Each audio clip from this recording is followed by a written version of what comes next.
Binili ako sa halagang 5 milyong piso, tila isang gamit na walang kaluluwa sa loob ng mansyong Herrera. Akala nila ang aking pananahimik ay tanda ng pagsuko. Hindi nila alam ang bawat luhang ipinatak ko sa paanan ni Doña Violeta ay mitsa ng kanilang pagkawasak. Ako si Serafina, ang asawang nasa kontrata lang ang pirma, ngunit ang katotohanan ang siyang tunay na magpapalaya sa akin. Handa ka na bang makinig sa boses ng katarungan? Luhod, Serafina, ang bawat butil ng kaning kinakain mo ay binayaran ng kontratang ito, kaya huwag kang umasta na parang may karapatan ka sa pamilyang ito. Isang hamak na empleyado ka lang na binili upang maging dekorasyon sa bahay na ito. Ang boses ni Doña Violeta Herrera ay hindi sumisigaw, ngunit ang bawat pantig na lumalabas sa kanyang mga labi ay tila mga karayom na dahan-dahang tumutusok sa pinakamalalim na bahagi ng puso ni Sarah. Sa gitna ng malawak at marangyang sulyap ng mansyon sa Batangas, kung saan ang bango ng mga sariwang bulaklak at ang ingay ng banda sa labas ay nagbabadya ng isang masayang fiesta, ang loob ng silid ay nababalot ng isang nakakasakal na lamig. Dahan-dahang ibinaba ni Sarah ang kanyang paningin sa kanyang mga kamay. Kasalukuyan niyang inaayos ang isang kumpol ng mga puting rosas sa tapat ng dambuhalang altar para sa yumaong asawa ni Tomas na si Lucila. Kanina lamang, habang ang mga kasambahay ay abala sa paghahanda ng piging, si Sarah ang nagboluntaryong maglinis sa altar na ito. Sa bawat punas niya sa gintong frame ng larawan, may isang bahagi ng kanyang pagkatao ang humihingi ng tawad sa babaeng hindi niya kailanman nakilala, habang ang kanyang mga mata ay matalas na nagmamasid sa bawat detalye ng silid, naghahanap ng anumang bakas na magpapaliwanag sa misteryo ng pagkamatay ng kanyang sariling kapatid. Ang kanyang pagpapakumbaba ay isang balatkayo, isang matinding sakripisyo upang makapasok sa kuta ng mga Herrera. Naramdaman ni Sarah ang matinding panunuyo ng kanyang lalamunan nang marinig ang marahas na pagbukas ng pinto. Isang marahas na tulak mula kay Violeta ang nagpabaling sa kanyang katawan, dahilan upang matabig niya ang dambuhalang dilarawan ni Lucila. Ang tunog ng pagkabasag ng salamin sa makinis na sahig ay tila ba tunog ng kanyang sariling dangal na nagkadurog-durog sa harap ng lahat. "Tignan mo ang ginawa mo!" Ang pang-uyam ni Violeta, sapat na upang marinig ng mga kamag-anak na kasalukuyan nang nag-uumpisa sa labas ng sanha. "Sinadya mo yan, di ba? Gusto mong burahin ang alaala ni Lucila dahil nainggit ka sa posisyong kailanman ay hindi mo mapupunuan." Naramdaman ni Sarah ang biglang paghinto ng pagtibok ng kanyang puso. Ang internal crumbling ay tuluyan nang lumalamon sa kanyang kalooban. Ang bawat pader na itinayo niya upang maging matatag para sa kanyang kapatid ay tila ba ginuho ng isang marahas na lindol. Ang amoy ng basag na kristal at ang matapang na bango ng mamahaling pabango ni Violeta ay naging amoy ng kamatayan para sa kanyang sariling pagkatao. Paano ang isang taong nag-aalay ng lahat ay itinuturing pa ring isang mantsa sa malinis na papel ng mga Herrera? Luhod ang muling hiyaw ni Violeta habang itinuturo ang mga basag na bubog sa sahig. "Pulutin mo ang bawat piraso ng salaming iyan gamit ang iyong mga kamay. Humingi ka ng tawad sa harap ni Lucila at sa harap ng buong pamilya Herrera." Dahan-dahan, tila bumagal ang pagtakbo ng oras para kay Sarah. Ang bawat sentimetro ng pagbaba ng kanyang mga tuhod patungo sa matitigas at matatalim na bubog ay tila isang pagpunit sa bawat pahina ng kanyang kasaysayan bilang isang marangal na babae. Nang tumama ang kanyang balat sa malamig na marmol, naramdaman niya ang matalim na hapdi, hindi lamang sa katawan, kundi sa pinakamalalim na bahagi ng kanyang kaluluwa. Ang bawat patak ng kanyang dugo na lihim na humahalo sa alikabok sa sahig ay tila nagtatanong sa katahimikan ng gabi. Saan ako nagkulang? Ito na ba ang halaga ng aking katapatan? Ang mapaupo sa putikan, habang ang aking dangal ay kasalukuyan, ng ginagawang pambayad sa kasalanang hindi ko naman ginawa? Bakit tila ang langit mismo ay tumalikod na sa aking mga panalangin? Sa gitna ng kanyang paghihirap, pumasok si Tomas. Ang bango ng kanyang cologne ay humalo sa amoy ng tensyon sa silid.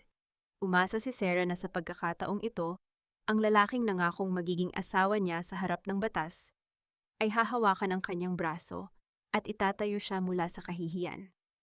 Ngunit ang narinig lamang niya ay ang katahimikan. Isang nakabibinging katahimikan mula sa taong inisip niyang magiging kanlungan niya sa gitna ng unos. "Tomas, tignan mo ang babaeng pinili mong pakasalan." Ang mapang-alipustang sabi ni Violeta, habang iniaabot ang marriage contract sa anak. Pinakasalan mo siya dahil sa kumpanya, pero tignan mo, wala siyang ibang alam kundi sirain ang mga bagay na mahalaga sa iyo. Tumingin si Tomas kay Sarah na kasalukuyan pa ring nakaluhod. Ang kanyang mga mata ay nananatiling malamig na tila ba isang estatwa ng yelo. Isang pambihirang sandali ng kaba ang namayani nang lumapit ang lalaki. Humingi ka ng tawad sa Mama Sarah. Ang malamig na sabi ni Tomas. Ang bawat salita niya ay tila isang marahas na sampal na mas masakit pa kaysa sa anumang physical na pasakit. Nakalimutan mo na yata kung bakit ka narito. You are here to serve the interests of the Herrera family, and that includes following my mother's orders. Pick up the glass. Now. Nanigas ang buong pagkatao ni Sarah. Masakit na pagtuklas ang namayani nang mapansin niya ang isang pirapirasong litrato ni Lucila na malapit sa kanyang daliri. May isang maliit na marka ng gamot sa gilid ng larawan. Isang lila na selyo na kamukhang kamukha ng markang nakita niya sa mga huling gamit ng kanyang yumaong kapatid. Ang kaba sa kanyang dibdib ay napalitan ng isang nagngangalit na apoy. Ang katarungang bitbit niya ay hindi dumarating ng may ingay, kundi dumarating ito sa bawat hapdi ng bubog na bumabaon sa kanyang palad. Ang cliffhanger ay dahan-dahang nabubuo sa bawat segundo ng pananahimik ni Sarah habang tinititigan ang dambuhalang orasan sa dingding. 10:00 na ng gabi, ang oras kung kailan ang fiesta ay dapat na nasa rurok ng saya. Ngunit para sa kanya, ito ang simula ng kanyang pinakamadilim na laban. Saan ako pupunta ngayong gabi kung ang bawat pintong inakala kong bukas ay sadyang isinarado ng taong pinagkatiwalaan ko? Ito na ba ang dulo ng aking paghihiganti? Ang mabulok sa ilalim ng mga paa ng pamilyang Herrera? O ang bawat patak ng dugo sa sahig na ito ang magsisilbing tinta na susulat sa pagbagsak ng kanilang huwad na kanlungan? Check. Maging pasasalamat ka, Serafina. Iniligtas kita sa buhay pulubi na kinasasadlakan mo, kaya huwag mong asahan na ituturing kitang prinsesa sa bahay na ito. Ang bawat luhang ipinapatak mo ay pambayad lamang sa bawat butil ng bigas na kinakain mo. Ang boses ni Doña Violeta ay tila isang malamig na hampas ng hangin sa loob ng kanyang silid, kung saan ang tanging liwanag ay nanggagaling sa nagbabagang dulo ng kanyang mamahaling sigarilyo. Nakatayo siya sa harap ni Sarah na kasalukuyan nang ginagamot ang sariling mga sugat sa kamay pagkatapos ng insidente sa fiesta. Walang pakialam ang matanda kung kumikirot ang mga palad ng dalaga. Para sa kanya, ang bawat sugat ni Sarah ay isang palamuti lamang sa kanyang tagumpay. Naramdaman ni Sarah ang matinding panunuyo ng kanyang lalamunan nang dahan-dahang lumapit ang matanda at marahas na hinawakan ang kanyang baba. Isang internal crumbling ang dumaan sa kanyang isipan. Sa loob ng 3 buwan ng pagsasama nila sa ilalim ng iisang bubong, ang bawat hininga niya ay tila kontrolado ng pamilyang Herrera. Ang miyamay ng lahat ay tila isang nakakasakal na usok, habang siya ay nagtitiis sa sakit upang hanapin ang katotohanan tungkol sa kanyang kapatid. Ang mga taong pinaghihinalaan niya ang siyang nagpapakain sa kanya. Tomas, dito ka! Ang pasigaw na tawag ni Violeta sa kanyang anak na noon ay dumaan sa pasilyo. Biglang nagbago ang anyo ng matanda. Dahan-dahan siyang napahawak sa kanyang dibdib at pilit na humingal, tila ba kasalukuyan siyang inaatake sa puso. Isang masterclass ng gaslighting ang nasaksihan ni Sarah. Anak, ang asawa mo, sinasagot-sagot ako. Gusto yata niyang mamatay na ako sa sama ng loob. Mabilis na pumasok si Tomas sa silid. Ang kanyang mukha ay balot ng matinding pag-aalala para sa ina, ngunit pagbaling niya kay Sarah, ang kanyang mga mata ay nanatiling punong-puno ng puot. Sarah, what is wrong with you? Hindi pa ba sapat na pinahiya mo kami kanina sa harap ng mga bisita? My mother provided everything for you. Tomas, hindi totoo yan. Siya ang nagsimula. Ang nanginginig na tangka ni Sarah na ipaliwanag ang sarili. Shut up! I don't want to hear your excuses. Ang malamig na putol ni Tomas. Lumapit siya kay Sarah, sapat na upang maamoy ng dalaga ang bango ng kanyang sandalwood, na pabango na humahalo sa amoy ng takot sa silid. Remember our deal, Sarah. You are just a contract wife. Do your job and keep my mother happy, or you can go back to the streets where you belong. Naramdaman ni Sarah ang pagpunit sa kanyang pagkatao sa bawat salitang binitawan ni Tomas. Kalinga ang sana ay inaasahan niya, ngunit ang tanging nakuha niya ay ang malamig na rehas ng isang huwad na pag-ibig. Nang makaalis ang mag-ina, naiwang mag-isa si Sarah sa madilim na pasilyo. Dahan-dahan niyang pinalis ang kanyang mga luha at nagtungo sa quarters ng mga kasambahay, ang tanging lugar kung saan nararamdaman niyang hindi siya isang mantsa.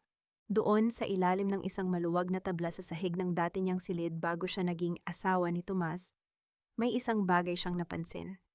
Isang maliit na piraso ng plastik na nagniningning sa ilalim ng liwanag ng buwan. Nang kunin niya ito, naramdaman ni Sarah ang biglang paghinto ng pagtibok ng kanyang puso. Iyon ang lumang ID ni Elena, ang kanyang kapatid. Ngunit ang ID ay may mga bakas ng dugo at nakasiksik sa loob ng isang sobrang may tatak ng Herrera Medical Labs. Doon natanto ni Sarah na ang kanyang kapatid ay hindi basta-basta nawala. Siya ay naging bahagi ng isang madilim na eksperimentong kasalukuyan pa ring itinatago ng pamilyang Herrera. Nay, nahanap ko na ang unang bakas. Ang pabulong na panata ni Sarah habang idinidikit ang ID sa kanyang dibdib. Hinding-hindi ko hahayaang maging abulang ang alaala mo. Kinagabihan, habang ang buong mansyon ay nababalot ng katahimikan matapos ang fiesta, naglakad si Sarah sa may beranda upang huminga ng sariwang hangin. Ngunit napatigil siya nang makita ang isang aninong nakatayo sa ilalim ng puno ng mangga sa hardin. Si Doña Violeta iyon. May kausap itong isang lalaking nakasuot ng puting Amerikana, ang kanilang family doctor. Siguraduhin mong hindi siya magigising, doktor, ang narinig ni Sarah na malamig na utos ni Violeta. Masyado nang maraming alam ang batang iyan. Kapag nalaman ni Tomas na buhay pa ang kapatid ng babaeng iyan sa loob ng ating laboratorio, tayo ang malalagay sa panganib. Nanigas ang buong pagkatao ni Sarah. Ang cliffhanger ay dahan-dahang nabubuo sa bawat segundo ng kanyang pananahimik habang pilit niyang pinipigilan ang isang sigaw ng takot. Buhay pa si Elena? At ang laboratorio na sinasabi ni Violeta ay nasa loob mismo ng mansyong ito? Ang Kat-Okimad. Ang katarungan ay malayo pa, at ang gabi sa Batangas ay ngayon pa lamang tunay na nagdidilim. Sa bawat yabag ng sapatos ni Violeta patungo sa loob, naramdaman ni Sarah na ang kanyang marriage contract ay hindi lamang pala para sa pera. Ito ay isang kontrata ng kamatayan na siya mismo ang lumagda ng walang kamalayan. Sino ang tunay na kakampi sa loob ng huwad na kanlungan na ito? At hanggang kailan kayang tiisin ng isang kapatid ang pait ng katotohanan kung ang bawat hininga niya ay kasalukuyan ng binabantayan ng mga anino ng mga Herrera?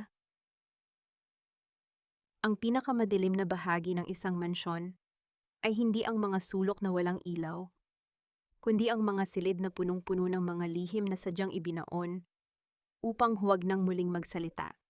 Sa gabing ito, ang bawat hakbang ko sa makinis na sahig ay tila paglakad sa ibabaw ng mga pira-pirasong pangarap na pilit nilang dinurog. Iyan ang tanging nasa isip ni Sarah habang dahan-dahan niyang itinutulak ang dambuhalang pinto ng library. Ang amoy ng lumang papel at mamahaling kahoy ay sumalubong sa kanya, kasabay ng malamig na simoy ng hangin mula sa bukana ng bintana. Hawak niya ang isang maliit na flashlight. Ang liwanag nito ay nanginginig sa kanyang mga daliri na tila ba nakikipag-unahan sa mabilis na pintig ng kanyang puso. Kailangan niyang mahanap ang medical logbook ni Lucila. Kailangan niyang malaman kung anong uri ng lason ang dahan-dahang pumatay sa asawa ni Tomas.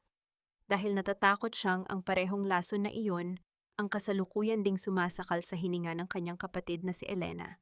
Sa bawat segundo ng kanyang paghahanap, tila naririnig niya ang boses ni Elena noong huli silang magkita. Ate, natatakot ako. May ibinibigay silang gamot na nagpapatulog sa akin ng napakatagal. Ang pabulong na sumbong ng kapatid sa kanyang alaala. Ang pighati ay naging isang matalim na determinasyon. Isang internal crumbling ang dumaan sa kanyang isipan nang mapansin niya ang isang nakatagong cabinet sa likod ng dambuhalang painting ni Don Herrera. Sa loob niyon, nakita niya ang isang tumpok ng mga bote ng gamot na may parehong lila na selyo na nakita niya sa fiesta. Anong ginagawa mo rito, Serafina? Hindi ba't malinaw sa kontrata na bawal kang pumasok sa silid na ito nang wala ang aking pahintulot? Ang boses ni Tomas ay tila isang malamig na asero na bumasag sa katahimikan. Mabilis na pinatay ni Sarah ang flashlight at lumingon. Nakatayo si Tomas sa gitna ng dilim, suot ang kanyang itim na pantulog. Ang kanyang mukha ay balot ng isang nakapanlulumong lungkot. Hindi siya sumisigaw. Ang kanyang mga mata ay hindi nagniningning sa galit, kundi sa isang uri ng kawalan na tila ba siya rin ay isang bilanggo sa sarili niyang tahanan. Sir, Tomas, hindi po ako makatulog. Gusto ko lang pong maghanap ng librong mababasa.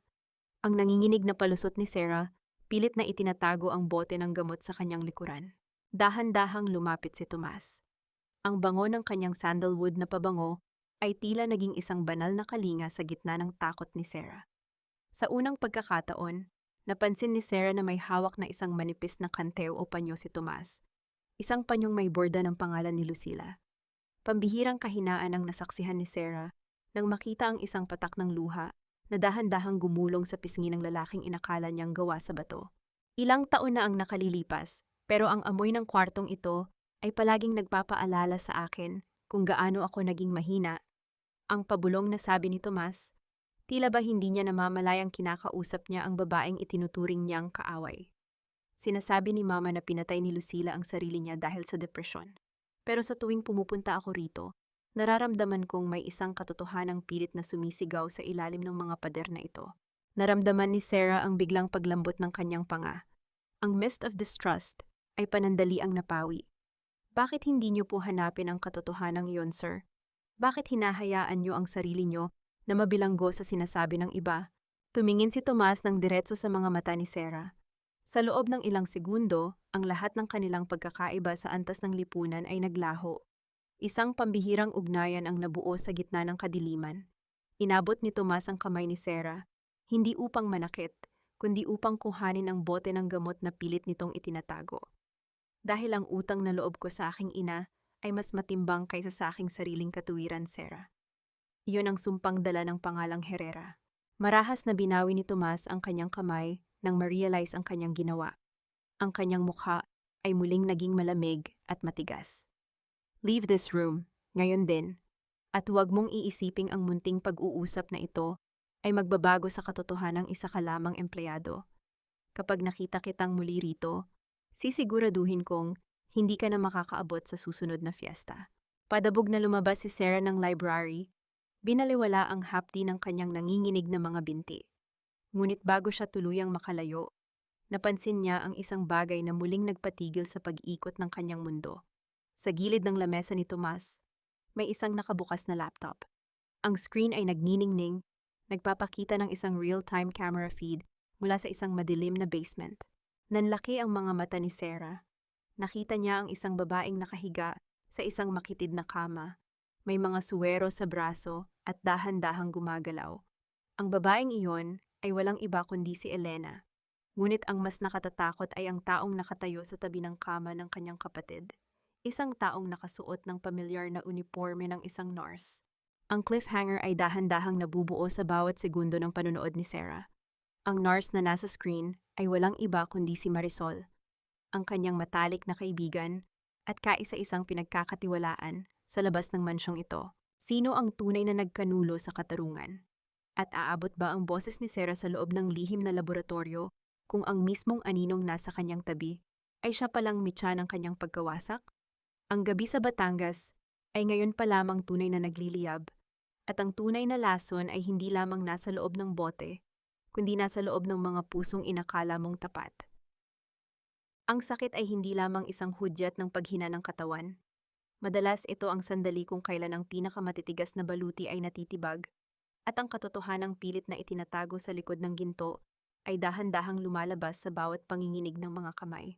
Ang malamig na simoy ng hangin sa madaling araw sa Batangas ay tila sumasabay sa panginginig ng buong pagkatao ni Sarah habang nakatayo siya sa labas ng silid ni Tomas. Hawak niya ang isang basin ng malamig na tubig at isang puting tela. Kanina lamang, narinig niya ang marahas na pagbagsak ng isang bagay sa loob ng silid, na sinundan ng mahinang daing ng lalaking ilang oras pa lang ang nakalilipas, ay nagbanta sa kanyang buhay. Sa kabila ng takot, sa kabila ng galit na nararamdaman niya, matapos makita ang anyo ni Elena sa monitor, hindi nagawa ng kanyang mga paa na tumalikod. Isang contextual irony ang dumaan sa kanyang isipan. Narito siya, nag-aalaga sa lalaking maaring katuwang sa pagpapahirap sa kanyang kapatid, habang ang bawat hibla ng kanyang puso ay sumisigaw ng katarungan. Naramdaman ni Sarah ang biglang panunuyo ng kanyang lalamunan nang dahan-dahan niyang itulak ang pinto. Ang bango ng sandalwood ni Tomas ay nahaluan na ngayon ng amoy ng lagnat at pawis. Nakita niya ang lalaki na nakahiga sa sahig, namumutla at nanginginig sa tindi ng ginaw, bagaman nakasuot ng makapal na kumot. Isang internal crumbling ang dumanas sa kalooban ni Sarah nang maalala niya ang pagtataksil ni Marisol. Ang pait ng pagkakanulo ng kaisa-isang kaibigan ay mas masakit pa kaysa sa anumang sifayo na natanggap niya sa mga Herrera. Paano niya malalampasan ang bagyong ito kung ang mismong aninong nasa kanyang tabi ay siya palang mitya ng kanyang pagkawasak? Sir Tomas, makinig kayo. Kailangan nating bumangon. Ang mahinang pagsusumamo ni Sarah habang dahan-dahang lumuluhod sa tabi ng lalaki. Inabot ni Sarah ang noo ni Tomas. Ang init ng balat nito ay tila nagniningas na uling na tumama sa kanyang nalamigang mga palad. Pambihirang kalinga ang namayani nang binaliwala ni Sarah ang bawat kondisyon sa kanilang kontrata. Hindi na siya ang sekretarya, hindi na siya ang biniling asawa. Siya ay naging isang babaeng nag-aalay ng buhay para sa isang kaluluwang kasalukuyan nang nilalamon ng dilim. Dahan-dahan niyang pinunasan ang mukha ng lalaki. Ang bawat haplos niya ay puno ng isang uri ng pagpaparaya na tila ba naging gamot sa nagngangalit na tensyon sa pagitan nila. Huwag niyo akong iwan, Lucila! Ang pabulong na ungol ni Tomas sa gitna ng kanyang delirium. Mahigpit niyang hinawakan ang kamay ni Sarah. Ang kanyang mga kuko ay bahagyang bumaon sa balat ng dalaga. Tila ba ito ang huling angkla niya sa gitna ng isang nagngangalit na dagat. Naramdaman ni Sarah ang pagsikip ng kanyang dibdib. Sa gitna ng sakit ni Tomas, nakita niya ang isang bata na pilit na humahanap ng pag-ibig sa gitna ng isang palasyong walang puso. Hindi po ako si Lucila, sir. Ako po si Sarah. Ang pabulong na sagot niya, bagaman hinayaan niyang manatiling nakakapit ang lalaki sa kanyang kamay. Ngunit ang marupok na kapayapaang iyon ay mabilis na winasak ng marahas na pagbukas ng pinto. Nakatayo roon si Doña Violeta. Suot ang kanyang itim na sutlang robe. Ang kanyang mga mata ay nanlilisik sa galit nang makita ang anyo ng dalawa. Anong kalapastanganan ito, Serafina? How dare you touch my son? Ang pasigaw na bulyaw ni Violeta, ang kanyang boses ay tila isang latigong humahagupit sa katahimikan ng madaling araw. I told you you are here to provide an heir. Not to infect my son with your filth.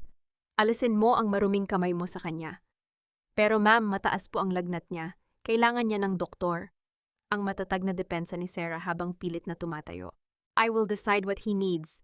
You are nothing but a temporary convenience, Serafina. Huwag kang umasta na parang may halaga ang bawat kilos mo. Ang pang-uuyam ni Violeta habang dahan-dahang lumalapit at marahas na hinahablot ang baso ng tubig mula sa lamesa upang ibuhos ito sa paanan ni Sarah. Now get out! At huwag mong iisiping dahil nahawakan mo ang kamay niya ay nakuha mo na ang tiwala niya. You are just a merchandise purchased from the streets. Naramdaman ni Sarah ang muling pagpunit sa kanyang dangal, ngunit nanatiling tuwid ang kanyang likod. Naglakad siya palabas, ngunit nang mapadaan siya sa malaking bintana ng pasilyo na nakaharap sa driveway, napatigil ang kanyang mundo. Sa ilalim ng malabong liwanag ng mga poste, nakita niya ang isang pamilyar na bulto sa labas ng gate. Si Marisol. Ang kanyang matalik na kaibigan ay kasalukuyan nang nakikipag-usap sa driver ni Doña Violeta. Nakita ni Sarah kung paano iabot ni Marisol ang isang maliit na sobrang puti sa driver na sinundan ng isang mabilis na pagngisi na tila ba isang lason na dahan-dahang kumakalat sa dilim. Nanlamig ang buong pagkatao ni Sarah. Ang cliffhanger ay dahan-dahang nabubuo sa bawat segundo ng panonood niya sa labas. Ang bitag ay hindi na lamang nasa loob ng mansyon. Ito ay kasalukuyan ng nakapalibot sa bawat kalsadang tatahakin niya. Ano ang laman ng sobrang ibinigay ni Marisol?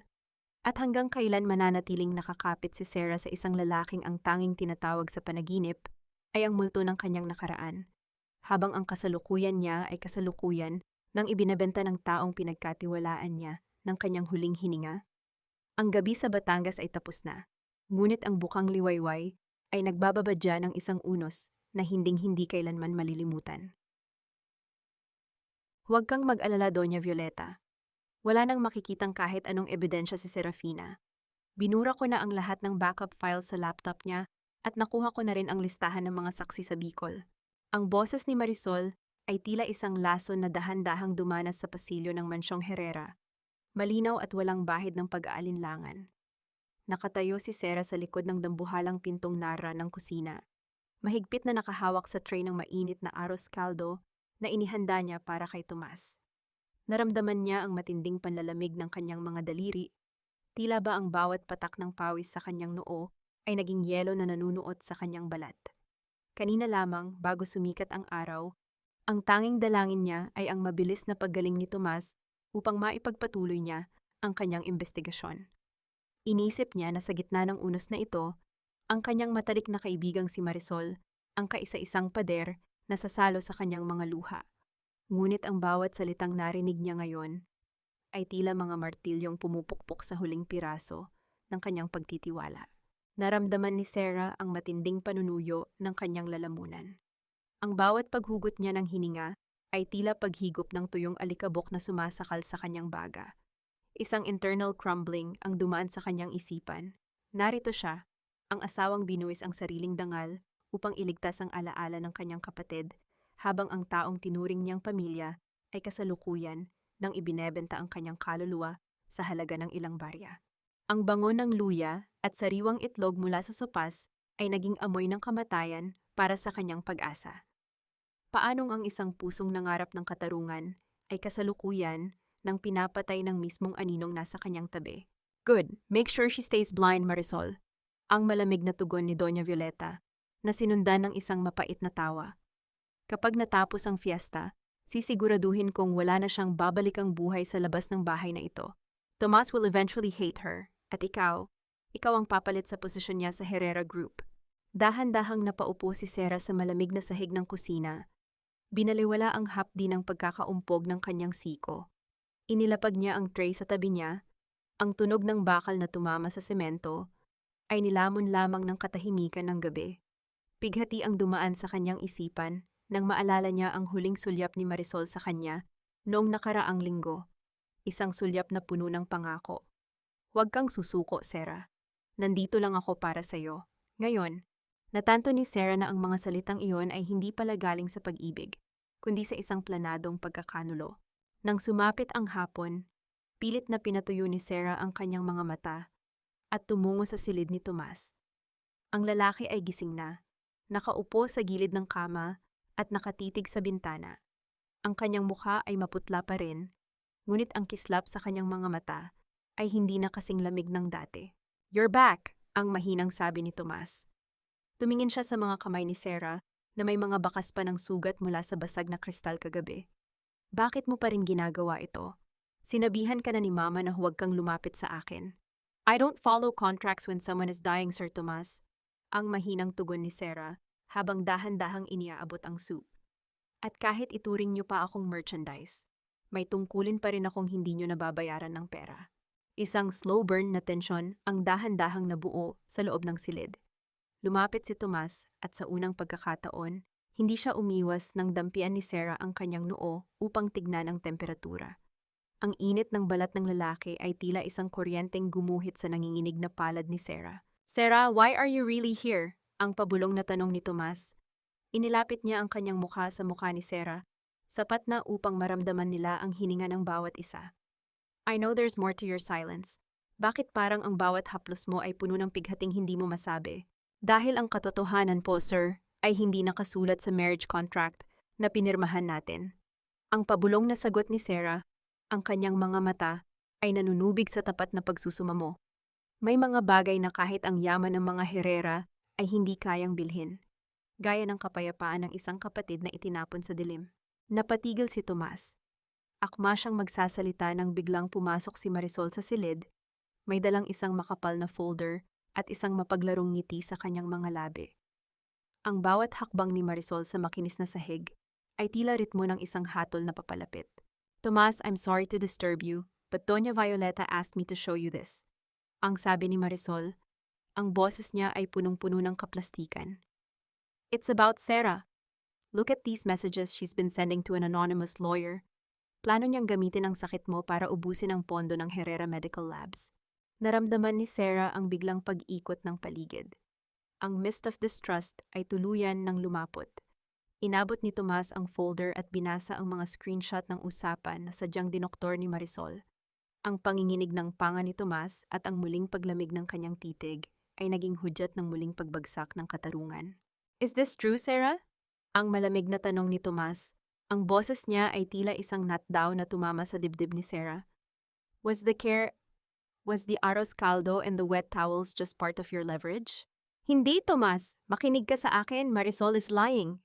Ang hiyaw ni Sarah ngunit mabilis siyang hinarang ni Marisol. Lying? Sarah, I'm your friend. It hurts me to do this, pero hindi ko kayang makita na niloloko mo ang pamilya Herrera. Ang gaslighting na tugon ni Marisol, pilit na humahawak sa balikat ni Sarah tila ba dinadamayan ito. Ang cliffhanger ay dahan-dahang nabubuo sa bawat segundo ng pananahimik ni Tomas. Tumingin siya kay Sarah, pagkatapos ay kay Marisol. Sa labas, ang tunog ng papalapit na orkestra para sa pangalawang araw ng fiesta ay nagsisimula ng marinig. Tila kinukutya ang pighati sa loob ng mansyon. Get out! Ang malamig na sabi ni Tomas habang hindi tumitingin kay Sarah. I want you out of this room. At sa araw ng pagbabasa ng inheritance shares bukas, sisiguraduhin ni Mama na wala kang makukuha kahit isang kusing. You are fired, Serafina, not just as a wife, but as a person in this house. Naiwang nanginginig si Sarah sa gitna ng silid, habang si Marisol ay dahan-dahang sumabay kay Tomas sa paglabas. Ang huling sulyap ni Marisol kay Sarah ay puno ng tagumpay, isang munting ngiti na nagsasabing, ang gintong hawla ay tuluyan ng nasilyuhan. You are nothing but a mistake I paid for, Serafina. Lumabas ka sa pamamahay na ito bago ko pa makalimutang naging sekretarya kita at ipakulong ka sa pagnanakaw ng tiwala ko.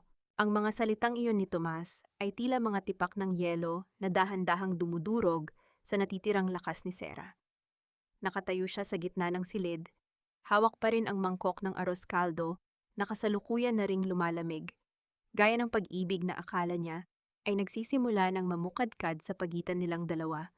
Naramdaman ni Sarah ang matinding panunuyo ng kanyang lalamunan at ang bawat hininga niya ay tila paghigop ng bubog na bumabara sa kanyang baga. Ang miyamay ng sandaling ito ay sadyang nakapanlulumo. Narito siya, nagpuyat at nagsakripisyo upang pagalingin ang lalaking ito. Ngunit sa isang iglap, ang bawat kalinga niya ay itinuring na isang kasalanang kailanman ay hindi mapapatawad. Naramdaman ni Sarah ang panginginig ng kanyang mga tuhod, dahilan upang dahan-dahan niyang mailapag ang mangkok sa lamesa. Isang internal crumbling ang dumaan sa kanyang isipan. Ang bawat pader na itinayo niya upang maging matatag para sa katarungan ng kanyang kapatid ay tila ba ginuho ng isang marahas na lindol. Ang amoy ng sandalwood na paborito ni Tomas ay naging amoy ng kamatayan para sa kanyang sariling pagkatao. Paanong ang isang taong nag-alay ng tapat na malasakit ay itinuturing pa ring isang mantsa sa malinis na papel ng mga Herrera? Tomas, please, listen to me for 1 second. Hindi totoo ang mga sinasabi ni Marisol. Ang nanginginig na pagsusumamo ni Sarah, ang kanyang boses ay basag na tila isang kristal na nahulog sa semento. I've heard enough, Serafina! Ang pasigaw na bulyaw ni Tomas habang marahas na itinuturo ang pintuan. Huwag mo nang gamitin ang boses mong punong-puno ng kasinungalingan. I trusted you. Inisip ko na iba ka sa kanila. Pero mas masahol ka pa pala kay Doña Violeta dahil nagawa mong magpanggap na may malasakit. Isang mapait na tawa ang kumawala sa mga labi ni Doña Violeta na noon ay nakatayo sa likuran ni Tomas kasama si Marisol. I told you, anak. Ang mga taong galing sa kalsada palaging may dalang dumi sa loob ng bahay. Marisol, tawagan mo ang mga security. I want this trash out of my mansion ngayong gabi rin. Marahas na hinablot ng 2 dambuhalang gwardya ang mga braso ni Sarah. Kinaladkad siya palabas ng silid. Binaliwala ang kanyang mga sigaw at ang bigat ng kanyang pighati. Habang hinihila siya sa pasilyo, nakita ni Sarah si Marisol na dahan-dahang kinuha ang kanyang maliit na bag, ang bag na naglalaman ng huling kopya ng medical diary ni Lucilla. Ang pagtataksil ay tuluyan ng kumpleto. Ang kaisa-isang kaibigang binuwisan niya ng sariling ipon ay siya palang kukuha sa huling barahan ng kanyang katarungan. Pagdating nila sa dambuhalang gate ng mansyon sa Batangas, marahas na itinulak si Sarah palabas. Ang tunog ng marahas na pagsasara ng bakal na pinto ay umalingaw-ngaw sa katahimikan ng gabi na sinabayan ng biglang pagbuhos ng napakalakas na ulan. Ang langit ay tila nakikiramay sa bigat ng nararamdaman ni Sarah. Ang bawat patak ng ulan sa kanyang mukha ay tila mga sampal na nagpapaalala sa kanya na wala na siyang matatakbuhan. Naiwang nakasubsob si Sarah sa maputik na semento sa labas ng mansyong Herrera. Nakayapak siya dahil hindi na siya binigyan ng pagkakataong kunin ang kanyang mga sapatos. Ganap na pagpapakumbaba ang namayani nang mapansin ni Sarah ang kanyang wedding ring na dahan-dahang nadulas mula sa kanyang daliri at nahulog sa kanal. hindi na niya ito hinanap. Ang singsing na iyon ay simbolo lamang ng isang hawlang ginto na pilit sumakal sa kanyang pagkatao. Elena Suaye, patawarin mo ako. Nabigo si ate. Ang pabulong na hikbi ni Sarah sa gitna ng unos. Ang bawat salita niya ay nilalamon ng dagundong ng kulog. Naramdaman ni Sarah ang matinding panlalamig ng kanyang buong katawan hanggang sa unti-unti nang lumabo ang kanyang paningin. Ang pighati ay naging isang itim na tinta na tuluyan ng lumulunod sa kanyang katuwiran. Ngunit sa gitna ng kanyang kawalan ng malay, naramdaman niya ang isang mahinang tapik sa kanyang balikat. Isang dambuhalang payong ang dahan-dahang tumakip sa kanya mula sa ulan. Pagdilat ng kanyang mga mata, ang bumulad sa kanya ay ang mukha ni Attorney Dimas. Ang lalaking inakala niyang kaaway ay kasalukuyan nang nakaluhod sa putikan sa tabi niya. Ang mga mata nito ay punong-puno ng isang uri ng habag na hindi kailanman nakita ni Sarah sa loob ng mansyon. Hindi pa tapos ang laban, Serafina, ang mahinang sabi ni Attorney Dimas habang dahan-dahan siyang inaalalayan tumayo. Minsan kailangang dumanak ang luha sa putikan upang doon sumibol ang tunay na katarungan. Sumama ka sa akin. Meron akong hawak na dokumentong hinding-hindi kailanman mabubura ni Doña Violeta. Ang cliffhanger ay dahan-dahang nabubuo sa bawat hakbang ni Sarah patungo sa sasakyan ni Attorney Dimas.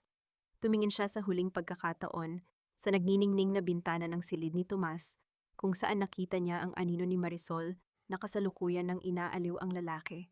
Sino ang tunay na nagmamay-ari ng katotohanan? At handa ba ang anak ng katulong na suungin ang mas malakas na bagyo upang mahanap lamang ang huling hininga ng katarungan? Ang gabi sa Batangas ay ngayon pa lamang tunay na nagdidilim at ang katarungan ay tila isang mitsa na dahan-dahang nasusunog patungo sa isang pagsabog na wawasak sa pamilyang Herrera. Natuatig, huwag mong iyakan ang isang lalaking hindi marunong manindigan para sa iyo, Serafina. Sa mundong ito, ang luhang pumapatak sa putikan ay hindi nakakakuha ng katarungan, kundi lalo ka lang nitong ibinabaon sa limot. Ang boses ni Attorney Dimas ay kasing talim ng kidlat na kasalukuyang gumuguhit sa kalangitan ng Batangas.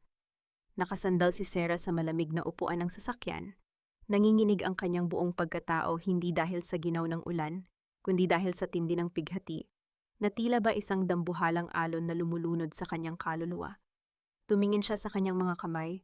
Ang mga kamay na dati ay punong-puno ng pag-asa habang inaalagaan si Tomas, ngunit ngayon ay tila ba hubad at marumi matapos mawala ang singsing na nagbubuklod sa kanya sa pamilyang Herrera. Bakit niyo po ako tinutulungan, attorney? Akala ko ba ay isa kayo sa mga galamay ni Doña Violeta?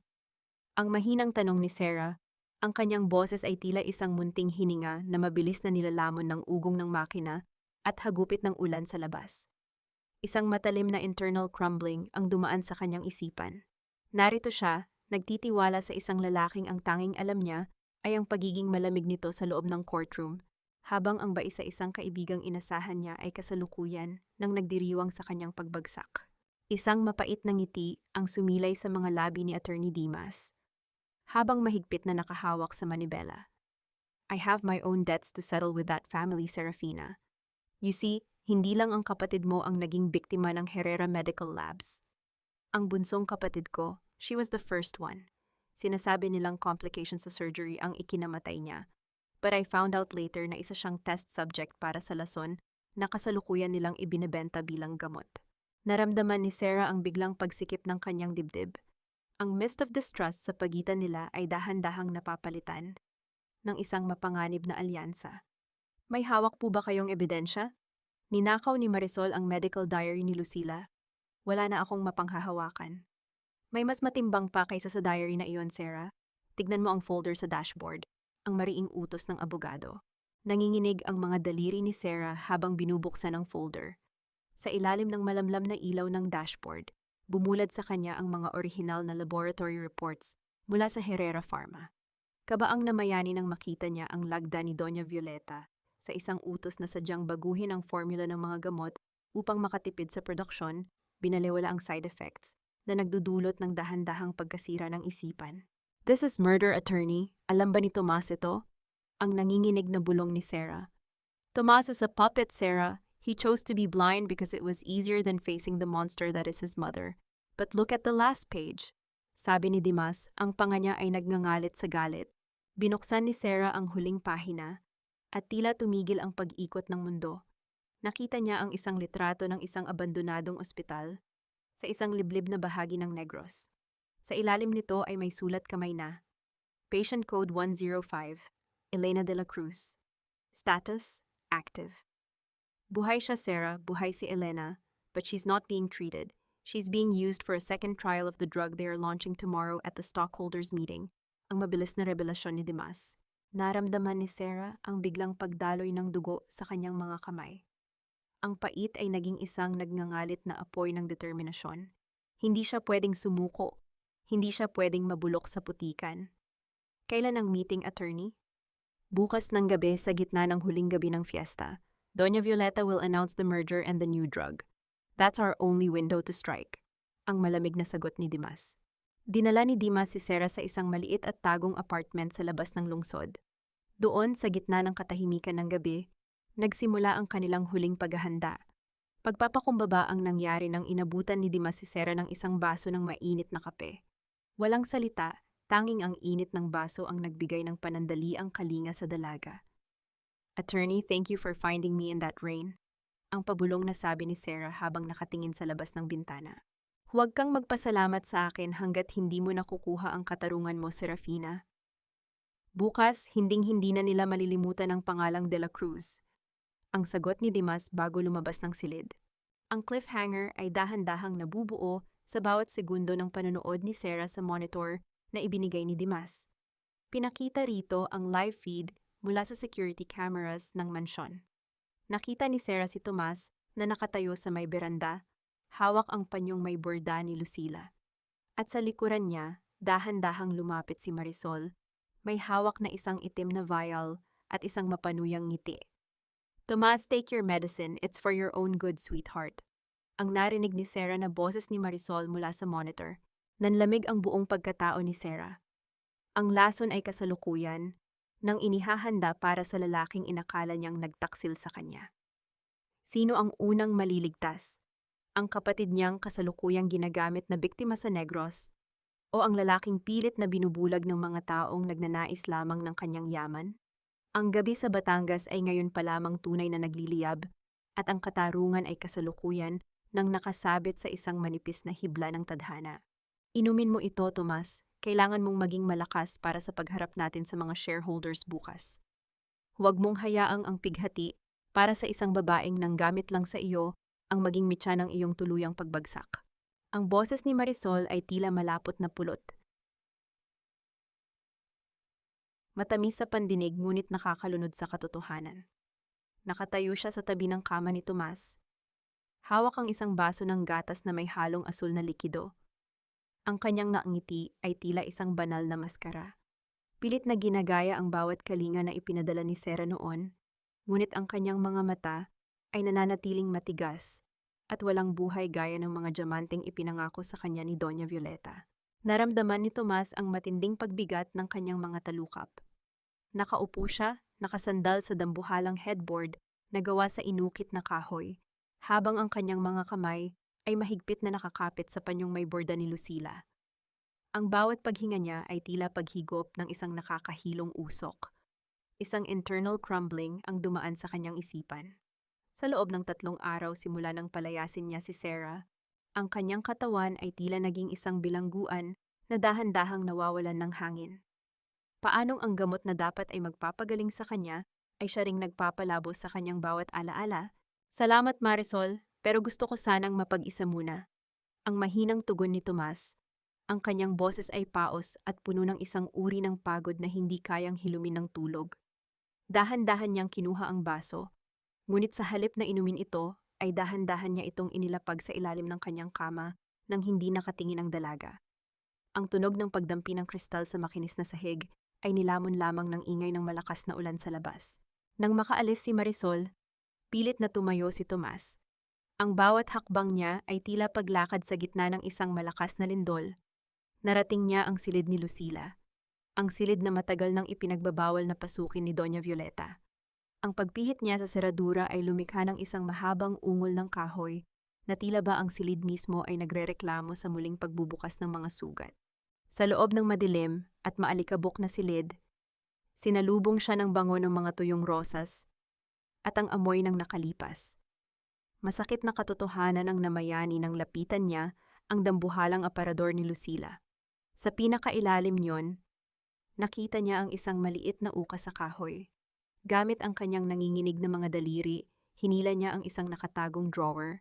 Bumulad sa kanya ang isang maliit na kwaderno na may pabalat na telang kulay asul.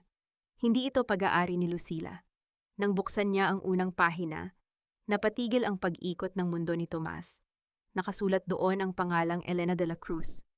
Ang mga sulat ay nanginginig, punong-puno ng takot at bighati.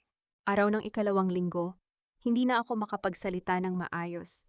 Sinasabi ni Doña Violeta na itutuloy nila ang pag-eksperimento sa akin, gaya ng ginawa nila kay Lucila. Ate Sarah, kung mababasa mo ito, tumakbo ka na. Ang mansyong ito ay hindi tahanan. Ito ay isang katayan ng mga pangarap. Naramdaman ni Tomas ang biglang panunuyo ng kanyang lalamunan.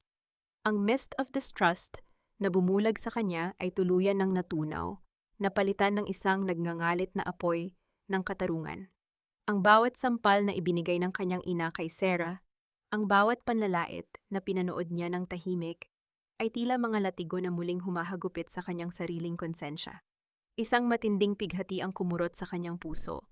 Ang babaeng itinaboy niya sa gitna ng unos ay siya palang kaisa-isang taong nagnanais na iligtas siya mula sa halimaw na nagluwal sa kanya. Patawarin mo ako, Sarah. Ang pabulong na hikbi ni Tomas. Ang kanyang mga luha ay dahan-dahang dumarapo sa mga pahina ng diary ni Elena. Kaba ang namayani nang marinig niya ang mabibigat na yabag ng sapatos sa pasilyo. Hindi ito ang mahinang hakbang ni Marisol. Ito ay ang tunog ng tungkod ni Doña Violeta na tumatama sa marmol na sahig. Isang ritmo na tila nagbibilang ng natitirang sandali ng kanyang kalayaan. Mabilis na isiniksik ni Tomas ang diary sa loob ng kanyang damit. Binaliwala ang hapdi ng papel sa kanyang balat. Bumukas ang pinto. Nakatayo roon si Doña Violeta, ang kanyang mga mata ay nanlilisik sa galit nang makita ang anak sa loob ng bawal na silid. Tomas, anong ginagawa mo rito? Inumin mo ang iyong gamot at bumalik ka sa iyong kwarto. Malapit na ang oras ng ating selebrasyon. Tumingin si Tomas sa kanyang ina. Sa unang pagkakataon sa loob ng maraming taon, hindi siya yumuko. Nakita niya ang bawat dumi sa likod ng nagniningning na mga perlas ng matanda. Ang selebrasyon ba, ma? O ang huling paglilibing sa katarungan? Ang cliffhanger ay dahan-dahang nabubuo sa bawat segundo ng pananahimik ni Doña Violeta. Napansin ng matanda ang nakaumbok na papel sa loob ng suot ni Tomas. Isang mapanganib na ngiti ang sumilay sa kanyang mga labi, na sinabayan ng biglang paglitaw ni Marisol sa kanyang likuran. May hawak na ngayong isang dambuhalang syringe. Masyado ka ng maraming nalalaman, anak. Ang malamig na bulong ni Violeta. Marisol, turukan mo na siya. Ayokong magkaroon ng ingay sa gitna ng fiesta bukas. Saan tutuloy ang lalaking sa wakas ay nagising na. Kung ang bawat pintuan ng kanyang tahanan ay kasalukuyan nang binabantayan ng mga lobong nagnanais na lamunin siya ng buo? At aabot ba ang boses ni Sarah sa loob ng kuta ng mga Herrera bago pa man tuluyang magdilim ang paningin ni Tomas? Ang gabi sa Batangas ay ngayon pa lamang tunay na nagliliyab at ang katarungan ay kasalukuyan ng nakikipag-unahan sa kamatayan. Maging tapat ka sa sarili mo, Marisol. Isang hamak na dumi ka lang na ginamit ko upang linisin ang mas malaking dumi sa pamilyang ito. Huwag mong iisiping dahil nakaupo ka sa hapag ng mga Herrera ay isa ka na sa amin. Sa sandaling matapos ang pirmahan ngayong gabi, babalik ka sa kung saan kita pinulot. Ang malamig na tinig ni Doña Violeta ay tila isang marahas na hampas ng hangin sa loob ng dressing room ng mansyon. Nakatayo ang matanda sa harap ng malaking salamin. Maingat na isinusuot ang kanyang diamanteng kwintas na tila ba ito ay isang gintong baluti. Sa likuran niya, si Marisol ay napatigil sa pag-aayos ng kanyang buhok. Ang kanyang mga daliri ay nanginginig, at ang bango ng kanyang mamahaling pabango ay tila naging amoy ng takot. Isang internal crumbling ang dumaan sa kanyang isipan. Narito siya, ipinagkanulo ang kaisa-isang kaibigang nagmalasakit sa kanya para lamang sa isang pangakong ngayon ay dahan-dahan nang naglalaho sa harap ng katotohanang siya ay isa lamang kasangkapan. Opo, Doña Violeta, I understand my place. Gagawin ko ang lahat ng sinabi niyo sa harap ng board. Ang nanginginig na tugon ni Marisol, ang kanyang boses ay tila isang tuyong dahon na madaling mabasag. Sa labas ng mansyon, ang tunog ng papalapit na orkestra At ang ingay ng mga taong nagsasaya para sa huling gabi ng fiesta ay tila isang miyamay sa tensyong namamayani sa loob. Ang mga dambuhalang chandelier sa ballroom ay kasalukuyan nang nagniningning, naghihintay sa pagdating ng mga pinakamayayamang shareholders ng Herrera Group. Ngunit sa likod ng mga gintong tabil, ang bawat hininga ay punong-puno ng lason. Isang contextual needle ang bumaon sa damdamin ng mga nakamasid. Habang ang buong Batangas ay nagdiriwang, ang katarungan ay kasalukuyan nang hinahanda ang kanyang pinakamatalim na suntok. Samantala, sa loob ng isang maliit at madilim na silid, sa tapat ng convention center, nakatayo si Sarah. Suot niya ang isang itim na blazer, ang kanyang buhok ay maayos na nakapusod, at ang kanyang mga mata ay nagniningning sa tindi ng determinasyon. Hawak niya ang panyong may burda ni Lucila, ang tanging alaala ng babaeng binuwis ang buhay sa ilalim ng kamay ni Violeta. Paghilom ang namayani nang lapitan siya ni Attorney Dimas at dahan-dahang ipinatong ang kamay nito sa kanyang balikat. Ready ka na ba, Serafina? Sa loob ng isang oras, ang bawat pader na itinayo nila ay guguho. Ang mahinang sabi ni Dimas, ang kanyang boses ay puno ng tapat na kalinga. Handa na ako, attorney, hindi na ito tungkol sa kontrata. Tungkol ito sa hiyaw ng kapatid ko at ni Lucila, na matagal na nilang pinatahimik. Ang mariing sagot ni Sarah. Naramdaman niya ang bilis ng tibok ng kanyang puso, hindi dahil sa takot, kundi dahil sa pananabik na sa wakas ay makahinga ng malaya. Mabilis na kumilos ang oras. Sa loob ng dambuhalang boardroom, nagsisimula na ang pagtitipon ng mga lobo. Isa-isang nagsisidatingan ang mga opisyales, ang bawat yabag ng kanilang mga mamahaling sapatos sa marmol ay tila ritmo ng isang hatol na papalapit.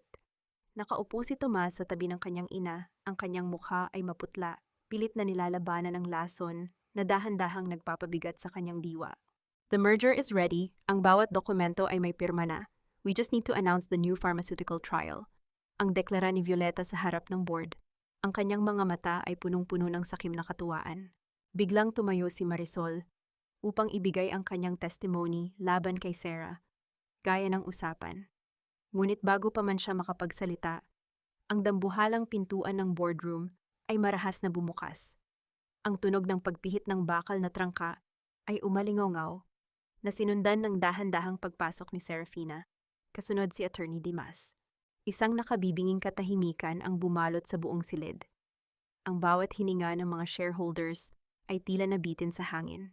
Nanigas si Doña Violeta sa kanyang kinauupuan, ang kanyang mga kamay ay mahigpit na nakakapit sa kanyang gintong tungkod. Isang mist of distrust ang mabilis na lumapot nang mapansin ng lahat na hawak ni Sarah ang original na medical logbook na sadyang itinago ng pamilya Herrera. The meeting is not over, Doña Violeta. Ang boses ni Sarah ay malinaw, matatag, at punong-puno ng autoridad na nagmula sa kailaliman ng kanyang pighati. Dahil ang bagong gamot na ipinagmamalaki nyo ay hindi lunas, ito ay ang parehong lason na pumatay kay Lucila at kasalukuyang sumasakal sa kapatid ko. Ang cliffhanger ay dahan-dahang nabubuo sa bawat segundo ng pananahimik ni Violeta. Tumingin siya kay Marisol, humihingi ng tulong, ngunit nakita niya ang kanyang tauhan na dahan-dahang lumalayo patungo sa likuran ni Sarah. Ang laro ng kapangyarihan ay biglang nagbago ng direksyon. Ilabas ang ebidensya, attorney, ang huling utos ni Sarah habang nakatingin ng diretso sa mga mata ni Tomas. Nang ilantad ni Dimas ang video mula sa lihim na laboratorio sa Negros, ang buong boardroom ay nabalot ng ingay ng pagkagulat. Ngunit sa gitna ng kaguluhan, isang pulang ilaw ng alarm ang biglang umiilaw mula sa sistem ng mansyon. Isang mabilis na yabag ng mga sapatos ni Mr. Alsayed ang narinig. Hinihingal at nanlalaki ang mga mata. Doña Violeta, ang pasyente sa basement. Nakawala siya. Ang pasigaw na ulat ni Alsayed. Nanlamig ang buong pagkatao ni Sarah. Nakawala si Elena. At sa gitna ng nagngangalit na fiesta sa labas, saan tutuloy ang isang kapatid na dumanas ng matinding trauma, habang ang mga lobo sa loob ng mansyon ay kasalukuyan nang inihahanda ang kanilang huling sakripisyo. Ang katarungan ay narito na, ngunit ang presyo nito ay tila mas mataas pa sa inaasahan ng kahit sino. Ipalabas ang baliw na babaeng iyan. Security, kalad ka rin niyo siya palabas bago ko tuluyang ipasara ang pinto ng hustisya sa mukha niya. Ang boses ni Doña Violeta ay umalingaw-ngaw sa dambuhalang boardroom, puno ng isang nakakangilong kapalaluan na pilit na itinatago ang nanginginig na takot. Nakatayo ang matanda sa kabisera ng lamesang gawa sa salamin, ang kanyang mga diamanteng hikaw ay nagniningning sa ilalim ng mga chandelier, tila ba mga matang nanghuhusga sa bawat panauhing kasalukuyan ng nagbubulungan. Camera luylay, makikita ang anyo ni Serafina sa gitna ng silid. Suot niya ang puting Filipiniana na hiniram niya sa isang kaibigan sa kumbento. Simple, walang palamuti, ngunit ang kislap ng kanyang mga mata ay mas matalas pa sa katarungan. Sa tabi niya, si Attorney Dimas ay kasalukuyan nang binubuksan ang itim na folder. Inilalantad ang bawat dokumentong binuwis ni Sarah ng sariling dugo at luha. Isang contextual irony ang bumalot sa sandaling iyon. Narito si Sarah, ang babaeng pinalaya sa gitna ng ulan bilang isang hamak na mangingikil, ngayon ay nakatayo sa mismong lugar kung saan pinaplano ang huling paglilibing sa katotohanan. Naramdaman ni Sarah ang matinding panunuyo ng kanyang lalamunan nang dahan-dahan niyang ihulog ang huling ebidensya sa ibabaw ng lamesa. Isang maliit na digital recorder. Ang bawat paghinga niya ay tila paghigop ng nagbabagang uling na sumasakal sa kanyang baga. Isang internal crumbling ang dumaan sa kanyang isipan. Sa loob ng 3 taon, siya ang naging anino ng kanyang kapatid, ang naging boses ng kaisa-isang taong itinapon sa dilim. At sa gabing ito, ang pighati ay naging gasolina ng kanyang muling pagsilang. Hindi na niyo ako kailangang kaladkarin, Doña Violeta. Ang boses ni Sarah ay malinaw, matatag, at punong-puno ng awtoridad na nagpatahimik sa bawat tawa sa loob ng silid. Dahil ang mga pulis na tinatawag niyo ay kasalukuyan ng nasa labas, naghihintay na lamang ng hudyat upang bitayin ang inyong huwad na dangal. Pinindot ni Sarah ang play button.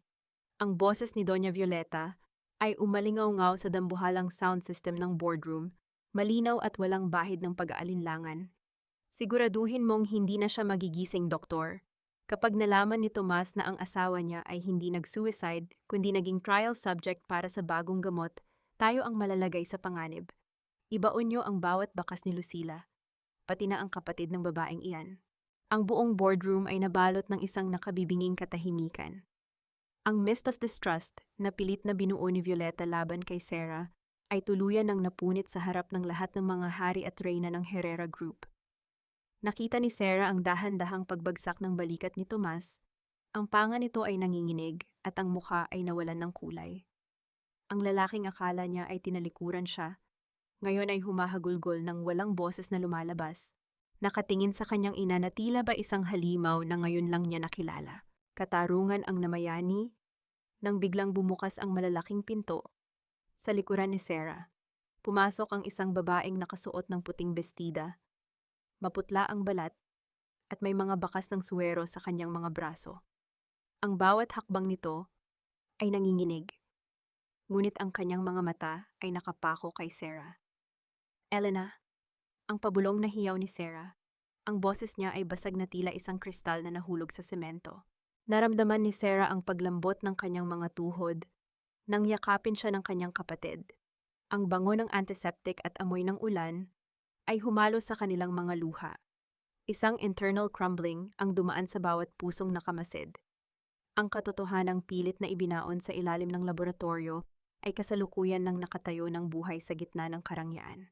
I'm sorry, Tomas. I was a coward for too long, ang paos na sabi ni Tomas, habang tumatayo at lumalapit sa kanyang ina. Sa harap ng media at ng board, hinubad ni Tomas ang kanyang mamahaling relo at ang singsing na may tatak ng mga Herrera at dahan-dahang inilapag sa sahig. Ang tunog ng pagdampi ng ginto sa marmol ay tila hudyat ng pagtatapos ng isang era. Mula ngayong gabi, hindi na ako ang inyong tagapagmana. Sisiguraduhin kong ang bawat sentimong ninakaw nyo sa buhay ni Lucila at Elena ay ibabalik sa kanila ng may kasamang interes ng katarungan. Nanginginig ang buong katawan ni Doña Violeta. Ang kanyang mga perlas sa leeg ay tila naging mga tanikalang sumasakal sa kanya. Sa gitna ng kaguluhan, pumasok ang mga operatiba ng pulisya upang damputin si Violeta at si Mr. Al-Sayed. Ang hiya ay tuluyan ng lumamon sa kanila nang makita nila ang livestream ni Marisol na kasalukuyan ng pinanonood ng milyon-milyong tao sa buong mundo. Ang rurok ng kanilang pagbagsak. Ang cliffhanger ay dahan-dahang nabubuo sa bawat segundo ng pananahimik ni Sarah, Habang tinitignan si Marisol, na dahan-dahang lumalapit, may hawak na isang itim na sobre. Ang paboritong tauhan ni Violeta ay kasalukuyan ng nakaluhod sa paanan ni Sarah, humihingi ng tawad na hindi na kayang ibalik ang nakaraan. Ngunit sa likod ng mga mata ni Marisol, may isang huling revelasyon tungkol sa tunay na dahilan kung bakit pilit na pinatago ni Violeta ang medical records ni Elena, isang lihim na maaring muling yumanig sa tiwala ni Sarah kay Tomas.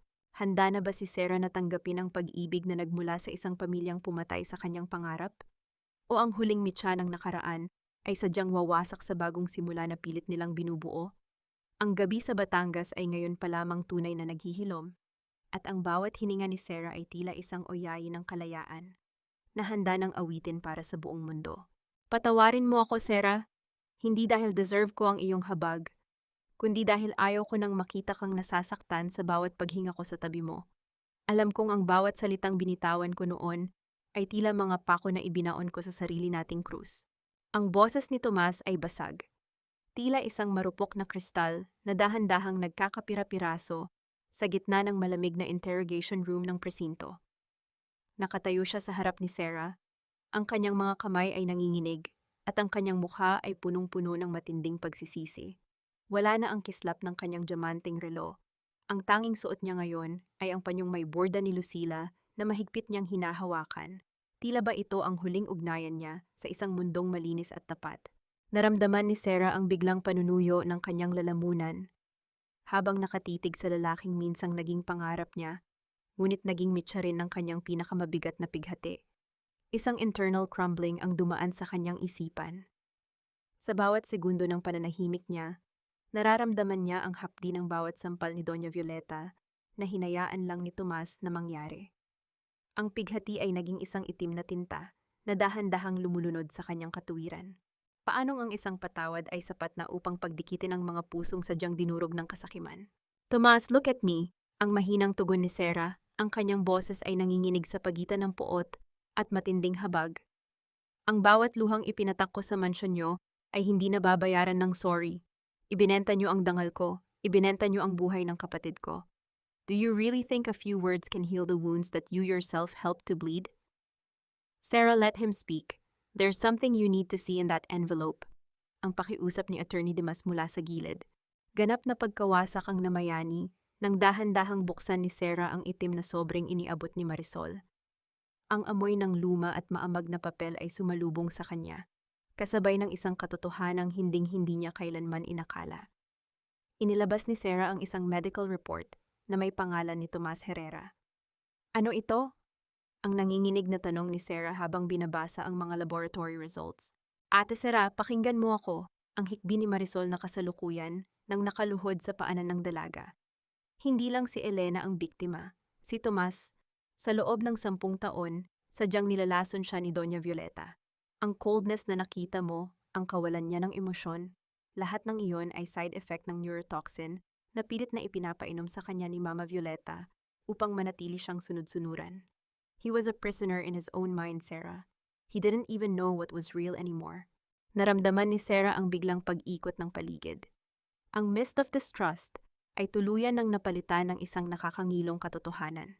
Tiningnan niya si Tomas at doon niya napansin ang mga bakas ng pasa sa kanyang braso, mga bakas ng sunod-sunod na iniksyon na sadyang itinago sa ilalim ng kanyang mamahaling terno. Isang matinding pighati ang kumurot sa puso ni Sarah nang mapagtantong ang lalaking kinamuhian niya ay biktima rin ng parehong halimaw na nagpahirap sa kanya. Tomas, bakit hindi mo sinabi? Ang pabulong na hiyaw ni Sarah. Dahil inisip ko na baliw na talaga ako, Sarah. Ang sagot ni Tomas habang dahan-dahang lumuluhod sa harap ng asawa. Ang tunog ng pagtama ng kanyang mga tuhod sa semento ay tila hudyat ng ganap na pagpapakumbaba. Inisip ko na ang bawat pighating nararamdaman ko ay kasalanan ko. I wanted to protect you from me, but I ended up destroying you instead. Now, I am washing my hands of the Herrera legacy. Ibinibigay ko ang lahat ng shares ko sa iyo at kay Elena. I don't want the gold, Sarah. I just want to find my soul again. Sa gitna ng tensyon, pumasok ang isang pulis. Attorney, kailangan na nating ilipat ang mga suspect. Doña Violeta is demanding to see her son. Kalinga ang nangyari nang dahan-dahang hawakan ni Sarah ang balikat ni Tomas. Ramdam niya ang init ng lagnat na nagsisimula na namang bumangon sa katawan ng lalaki. Tumingin siya kay Marisol at sa unang pagkakataon, nakita niya ang tapat na pagsisisi sa mga mata ng kaibigan. Marisol, hindi ko pa kayang magpatawad ngayon, ang malamig na sabi ni Sarah habang tinutulungan si Tomas na tumayo. Kailangan mong harapin ang bawat pagkakamaling nagawa mo sa batas. But I won't let you rot in a cell if you tell them everything about the laboratory in Negros. Gamitin mo ang huling pagkakataon na ito upang maging tao muli. I will, Sarah, I promise. I will testify against Doña Violeta, ang sagot ni Marisol bago siya tuluyang ilabas ng mga pulis. Ang cliffhanger ay dahan-dahang nabubuo sa bawat yabag ng sapatos ni Sarah patungo sa exit ng presinto. Kasunod si Tomas at Elena. Tumingin si Sarah sa kalangitan. Ang fiesta ay tapos na. Ngunit ang pait ng katotohanan ay tila may huling bulong pa na hindi nila naririnig. Biglang tumunog ang cellphone ni Attorney Dimas. Pagkatapos ng maikling pag-uusap, naging maputla ang mukha ng abogado. Serafina, may problema, ang nanginginig na sabi ni Dimas. The doctor from the lab, Dr. Al-Sayed, he just disappeared from the hospital ward. At ang kaisa-isang vial ng huling formula ng neurotoxin, nawawala rin. Nanlamig ang buong pagkatao ni Sarah. Ang katarungan ay narito na, ngunit ang kamatayan ay kasalukuyan pa ring naglalakad sa dilim ng Batangas. Sino ang susunod na biktima? At sapat ba ang pagpatawad ni Sarah upang protektahan si Tomas sa oras na tumama ang huling laso ng nakaraan? Ang gabi ay ngayon pa lamang tunay na nagliliyab, at ang bawat hininga nila ay tila isang pakikipagpatintero sa tadhana. Ang tunay na kalayaan ay hindi matatagpuan sa paglayas mula sa isang madilim na nakaraan, kundi sa pagbabalik sa iyong sarili na wala nang suot na maskara, wala nang itinatagong pait, at wala nang kinatatakutang anino. Ang simoy ng hangin sa dalampasigan ng Batangas ay amoy alat at sariwang pag-asa habang dahan-dahang hinahaplos ang mukha ni Serafina. Nakatayo siya sa harap ng isang bagong gusaling gawa sa maputing bato at salamin, ang Elena Legal Center. Hindi ito isang mansyon na puno ng mga lihim, kundi isang kanlungan para sa mga kababaihang dumanas ng karahasan at kawalang katarungan sa loob ng sarili nilang mga tahanan. Wala na ang uniforme ng sekretarya. Suot niya ngayon ay isang simpleng puting blazer at pantalon, ang kanyang buhok ay malayang hinahangin, at ang kanyang mga mata ay nagniningning hindi dahil sa mga diamante, kundi sa dangal na muli niyang nabawi. Naramdaman ni Sarah ang biglang paglambot ng kanyang puso nang marinig ang tunog ng tawa mula sa loob ng center. Nakita niya si Elena na ngayon ay masigla na at ganap ng magaling, kasalukuyang nagtuturo ng pagpinta sa isang grupo ng mga bata. Ganap na paghilom ang namayani nang magtagpo ang kanilang mga mata. Walang salitang kailangan. Ang bawat ngiti ni Elena ay sapat na kabayaran para sa bawat luhang ipinatak ni Sarah sa loob ng mansyong Herrera. Sa tabi ni Elena, naroon si Tia Belen, na ngayon ay nagsisilbi bilang mayordoma ng kanlungan, malayo sa takot at laso ni Doña Violeta. Nakahanda na ang mga dokumento para sa board meeting ng Foundation Serafina, ang mahinang sabi ng isang boses sa kanyang likuran. Lumingon si Sarah at nakita si Tomas. Ngunit hindi na ito ang Tomas na nakasuot ng mamahaling terno at may malamig na titig. Suot niya ang isang simpleng polo shirt. Ang kanyang balat ay wala ng bakas ng pamumutla, at ang kanyang mga mata ay punong-puno ng pagkilala at paghanga. Isang slow burn na emotion ang sumabog sa pagitan nila sa sandaling iyon. Ang bawat hakbang ni Tomas palapit kay Sarah ay tila isang panunumpa na ang lalaking inakala niyang kaaway ay ngayon ay isa ng katuwang sa pagtatayo ng katarungan. Salamat, Tomas. Kamusta ang detoxification mo? Ang mahinang tanong ni Sarah habang dahan-dahang inaayos ang kwelyo ng polo ng lalaki. Ang panandaliang pagdampi ng kanilang mga balat ay hindi na nagdulot ng hapdi o kaba, kundi ng isang pambihirang init na matagal na nilang ipinagkait sa isa't isa. Malinis na ang dugo ko, Sarah, pero mas malinis ang pakiramdam ko ngayon. Nawala na ang anino ni Mama sa bawat desisyon ko, ang sagot ni Tomas habang dahan-dahang hinahawakan ang kamay ng dalaga. Attorney Dimas called. Nahuli na si Dr. Al-Sayed sa Palawan.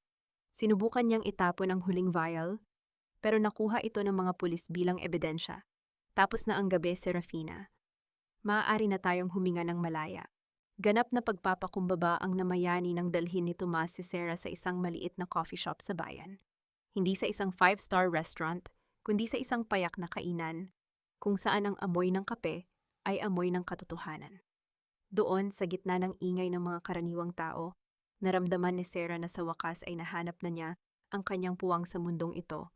Sarah, alam kong ang kontrata natin ay natapos na sa loob ng presinto. Ang pabulong na sabi ni Tomas habang tinititigan ng dalaga.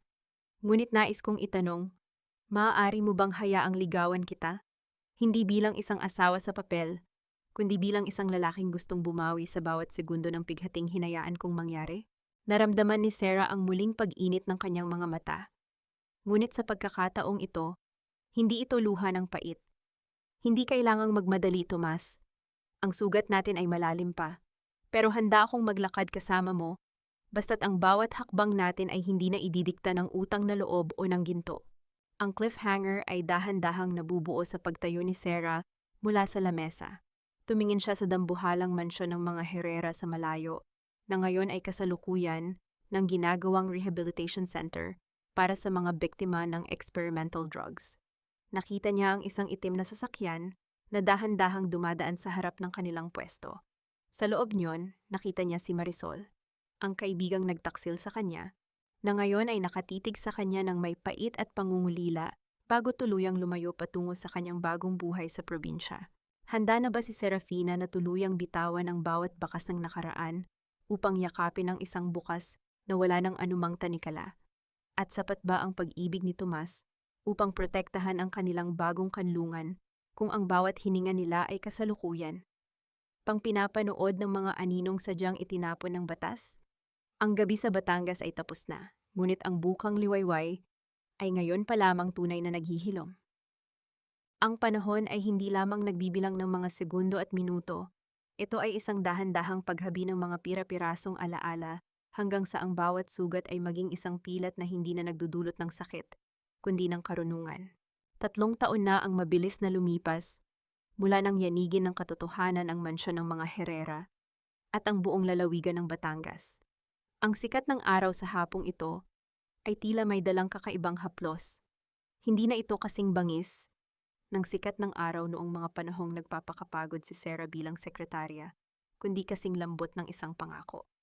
Sa loob ng bakuran ng Elena Legal Center, nakatayo si Serafina habang pinagmamasdan ang mga bata na masayang naglalaro sa ilalim ng mga dambuhalang puno ng mangga. Wala na ang kaba sa kanyang dibdib. Ang bawat hininga niya ngayon ay malalim, malinis at hindi na kinakapos. Dahan-dahang pumasok si Tomas sa gate. Bitbit ang isang supot ng mainit na pandesal at mga prutas.